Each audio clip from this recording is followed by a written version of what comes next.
9 years ago, I was working for the last remaining group of the Manhattan Project. Wow. And I was developing numerical algorithms and codes to guide the development of uranium manufacturing processes. And at the time, I was also struggling with a Ritalin habit. And by the time I addressed my problem, I ended up with a PhD in mechanical engineering.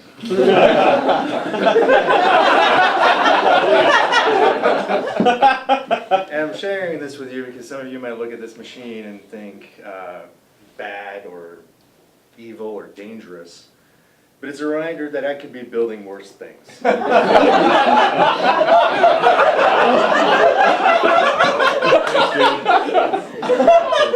And so this is the Alta. It's a machine I've helped develop over the past year and a half. And it's a machine that was designed to carry camera systems and carry them through the sky for aerial cinematography. And through working on this, I started exploring different flights, ways of flying.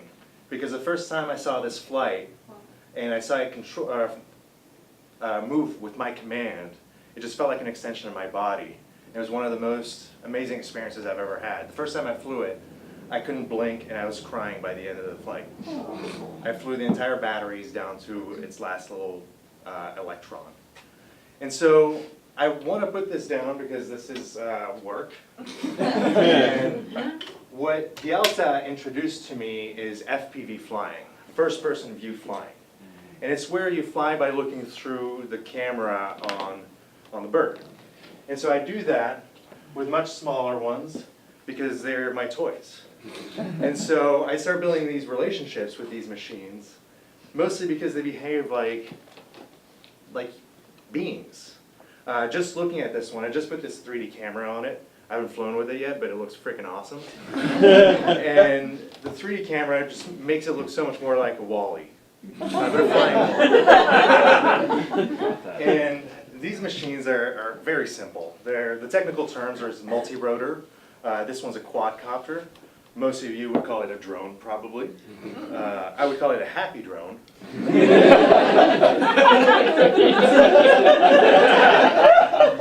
And in its essence, it's just you've got multiple motors and multiple props to let it balance and stabilize.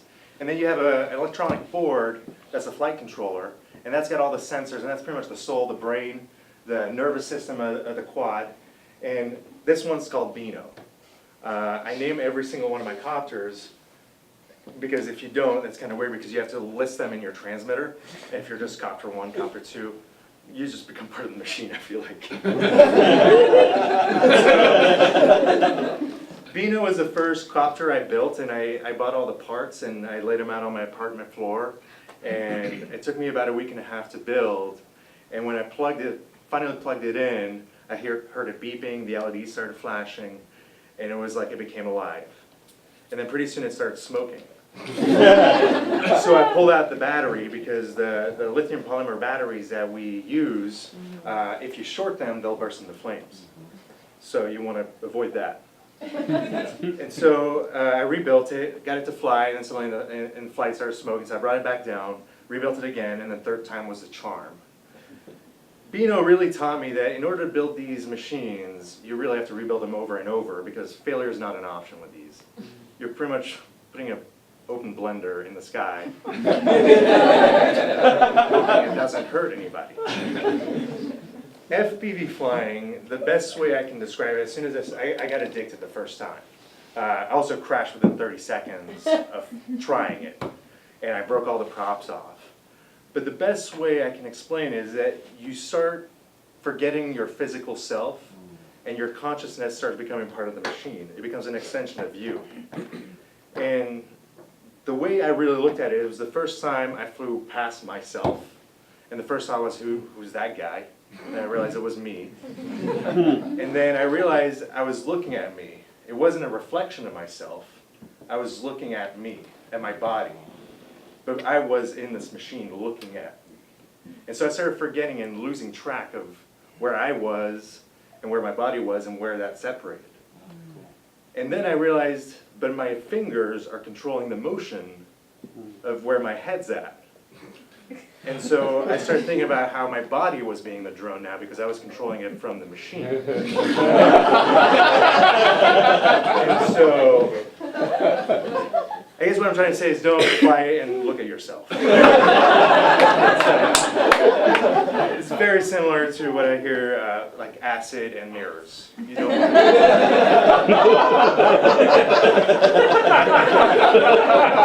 Never experienced it, but I understand it now. And so, knowing the dangers of it, I started playing around with a smaller one that could fly indoors, and I've got a ton of these.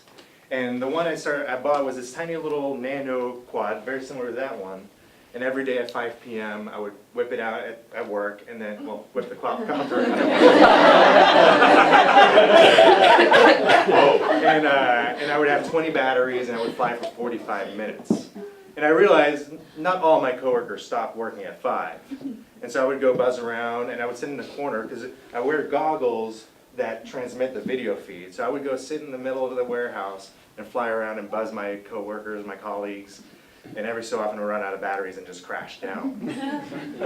And I started flying every day, flying faster and faster, trying to go through little gaps in the racks. And one day I was flying, and I saw our forklift, and it's got these 2 columns.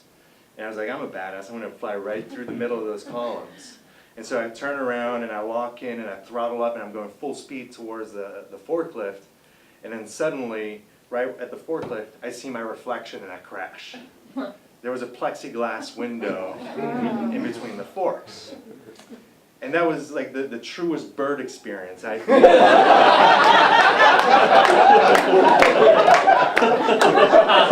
Flying into a window. Interestingly, a couple weeks later I came into work and there was this bird stuck in the warehouse. And as I was trying to guide it out, I just wanted to be like, trust me, I know the way. And so I started flying a lot more, and I'd spend my weekends at this field in Redmond, and I started noticing how I might have an easier time developing these relationships with these machines than with women and people in general. And I remember, like, a lot of times if I go on a date and I find out a woman's religious, that's a big, deal breaker for me. But then I realized that on my weekends, on my Sundays, I usually go out to a field and I also try to connect to a higher power in the sky. And it wasn't that much different that they would have to live with my faith and my relationship with my machine, and they could deal with their creations. It was a weird thing that I started thinking about. Even to the point, I remember I was talking to my sister about flying these quads, and at one point she stopped me and she's like, Cory, I understand that you're really into these drones and flying this, but I'd rather talk about growing carrots. And it was as if I was trying to push my religion, my motto and everything on her, and that was the time I realized I should probably stop talking to everybody about how cool these things are. Because I have this place to do it. Thank you so much. One of the weirdest thing that I've experienced flying these is 90% of the time when I'm flying in public, old men approach me. And they're either totally for it or totally against it. They think it invades privacy, they think it should be banned, they're dangerous. And then some people are totally into it. One time I was flying outside of my apartment and my neighbor, this 50-year-old Iranian guy, I hadn't met at the time, just comes out and starts talking to me about how cool it is and how he's got one and how he was flying down at Winning Beach, filming random groups of strangers and flying above them. I was like, you're the kind of pilot that ruins this for all of us. And he really wanted to go fly with me, and so I was like, okay, yeah, we'll do that. And I never followed up. But a week later, he's my neighbor, so like it's hard. But a week later, I came home, and I have this pebble path by my apartment, and he had grabbed a bunch of pebbles and written "call me" and his phone number in pebbles on the table. And so I thought the creepiest thing he did was film strangers, but much further than that.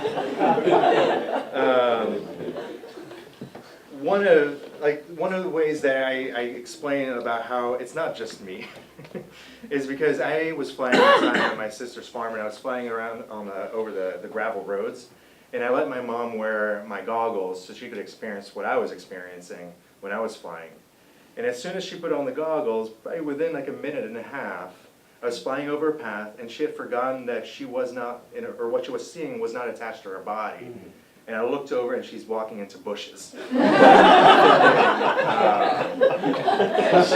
So you just start getting disconnected, and it's one of the coolest things.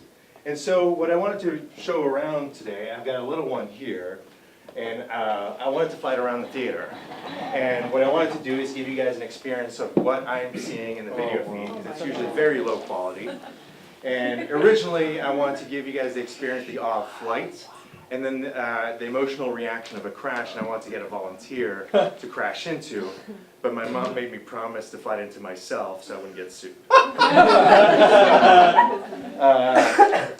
I guess you can see some people here. And this is the camera in the front. And, so I'm going to play around now. And so... Oh my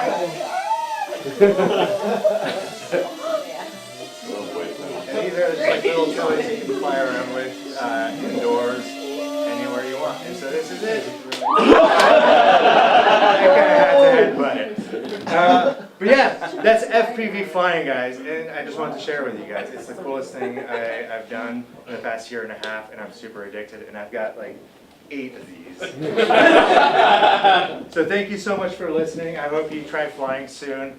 I have a show coming up too, a comedy show with Duck Duck Scissors, my improv team. It's November 7th at 7 p.m. So if you could come to that, that would be awesome. Thank you so much. Is it here?